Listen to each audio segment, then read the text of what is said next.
Pemerintah resmi memberikan insentif pajak pertambahan nilai tanggung pemerintah atau PPNDTP untuk tiket pesawat domestik kelas ekonomi selama periode libur sekolah.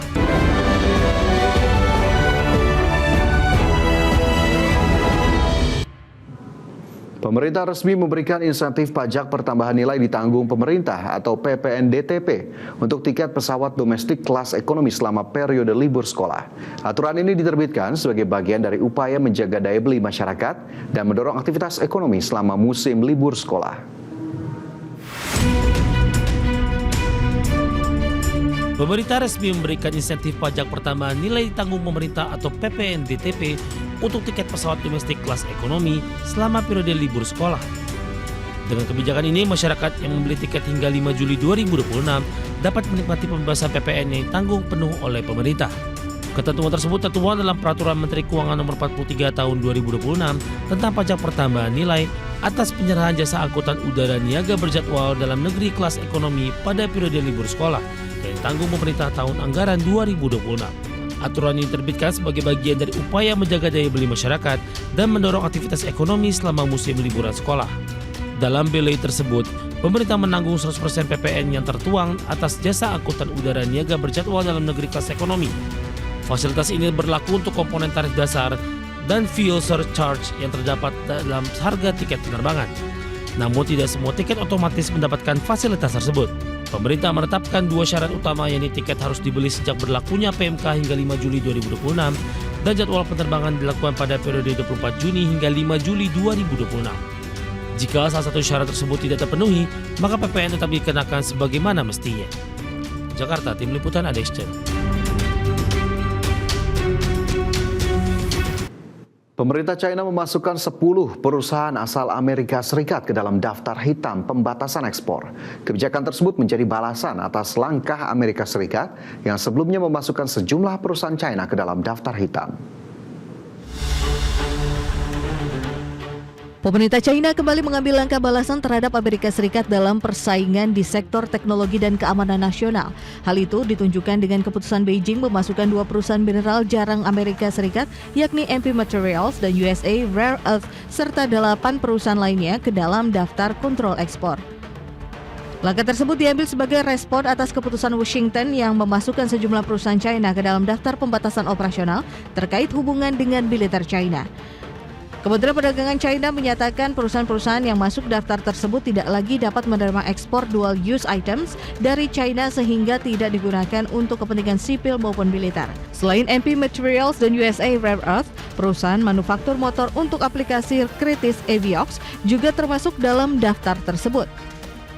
Adapun MP Materials merupakan perusahaan yang didukung Departemen Pertahanan Amerika Serikat dan mengoperasikan satu-satunya tambang rare earth aktif di Amerika Serikat. Sementara itu, USA Rare Earth terlibat dalam rantai pasok industri mineral tanah jarang dari tambang hingga produksi magnet. Dalam pernyataannya pada hari Senin lalu, Kementerian Perdagangan China menyebut kebijakan tersebut diambil untuk melindungi keamanan nasional dan kepentingan negara.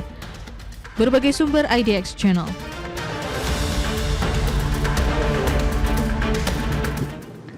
Lembaga Indeks Global MSCI mengisyaratkan potensi reklasifikasi status pasar modal Korea Selatan dari pasar negara berkembang menjadi pasar maju dalam laporan tinjauan periode Juni 2026. Meski demikian, MSCI menekankan bahwa otoritas Seoul masih harus menuntaskan sejumlah hambatan operasional utama, mulai dari likuiditas mata uang won hingga regulasi ketat transaksi short selling. Lembaga Indeks Global MSCI mengisyaratkan potensi reklasifikasi status pasar modal Korea Selatan dari pasar negara berkembang menjadi pasar maju dalam laporan tinjauan periode Juni 2026. Proses konsultasi dengan para pelaku pasar global sebetulnya telah berjalan lama sejak tahun 2008 hingga tahun 2014 silam. Lembaga riset internasional tersebut menilai komitmen reformasi dari otoritas moneter Seoul menjadi motor utama di balik munculnya peluang reklasifikasi historis ini. Namun para investor internasional menyoroti bahwa masalah konvertibilitas mata uang won di luar negeri masih menjadi ganjalan yang belum sepenuhnya terselesaikan. Likuiditas domestik selama perpanjangan jam perdagangan valuta asing juga dinilai masih belum cukup kuat untuk menyamai standar pasar negara maju. MBCI menegaskan bahwa investor institusional memerlukan kepastian ketersediaan kumpulan likuiditas yang besar serta spread bid-ask yang ketat pada pasar overnight di Korea. Selain faktor mata uang, adopsi operasional akun omnibus serta mekanisme transfer aset juga dilaporkan masih sangat terbatas di lapangan. Pelaku pasar global bahkan terus menghadapi beban operasional yang signifikan akibat ketatnya rezim kepatuhan pasca pencabutan larangan transaksi short selling. Otoritas Korea Selatan juga diwajibkan melonggarkan persyaratan pendanaan pra-penyelesaian awal yang selama ini dinilai membebani pergerakan modal investor asing. Berbagai sumber IDX Channel.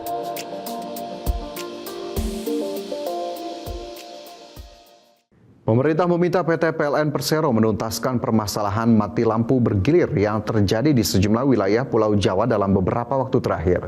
Menko Perekonomian Erlangga Hartarto menyebut gangguan pasokan listrik berdampak terhadap aktivitas ekonomi masyarakat dan dunia usaha. Pemadaman bergilir di sejumlah wilayah akibat keterbatasan pasokan batubara PLN disebut mulai meresahkan banyak kalangan masyarakat maupun dunia usaha.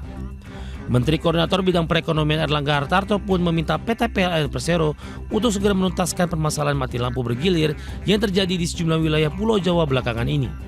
Menurutnya, gangguan pasokan listrik tersebut berdampak langsung terhadap aktivitas ekonomi masyarakat dan dunia usaha.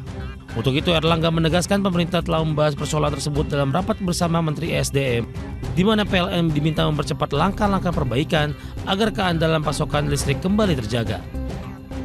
Dampaknya ke ekonomi gimana sih Pak? Iya, tentu sangat berpengaruh. Tapi kami sudah minta, kemarin PLN kami sudah rapatkan dengan Menteri ESDM.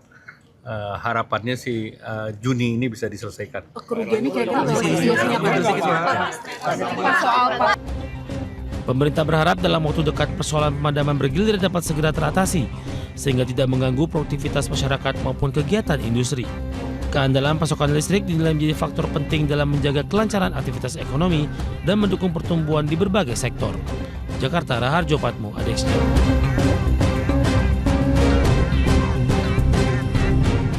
Kementerian Ketenagakerjaan mencatat sebanyak 23.470 pekerja terkena pemutusan hubungan kerja sepanjang Januari hingga Mei 2026. Jawa Barat menjadi provinsi dengan kasus PHK tertinggi yang mencapai 5.044 pekerja.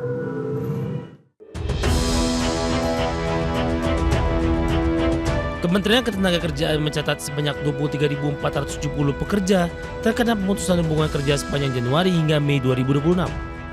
Berdasarkan data dari laman satu data Kementerian Ketenagakerjaan, Jawa Barat jadi provinsi yang paling banyak terjadi PHK, mencapai 21,49% dari total tenaga kerja ter-PHK yang dilaporkan. Dari laman tersebut, jumlah tenaga kerja yang terkena PHK di Jawa Barat selama Januari hingga Mei 2026 sebanyak 5.044 pekerja. Angka PHK tertinggi terjadi pada periode Februari yang mencapai 1.775 pekerja. Banten menjadi provinsi kedua tertinggi yang paling banyak melakukan PHK. Sepanjang Januari hingga Mei 2026, sebanyak 2.596 pekerja di Banten mengalami pemutusan hubungan kerja. Dengan angka PHK tertinggi terjadi pada periode Februari yang mencapai 691 pekerja. Sementara itu, penasihat khusus Presiden Bidang Ketenagakerjaan dan Kesejahteraan Buruh yang juga Presiden KSPI Said Iqbal menyebut ribuan buruh Jawa Timur, Jawa Barat, dan Jakarta berpotensi menghadapi ancaman PHK. Ancaman PHK ini dipicu ketidakpastian ekonomi global serta kenaikan harga gas industri dan relokasi pabrik. Jakarta, Tim Liputan ADX Channel.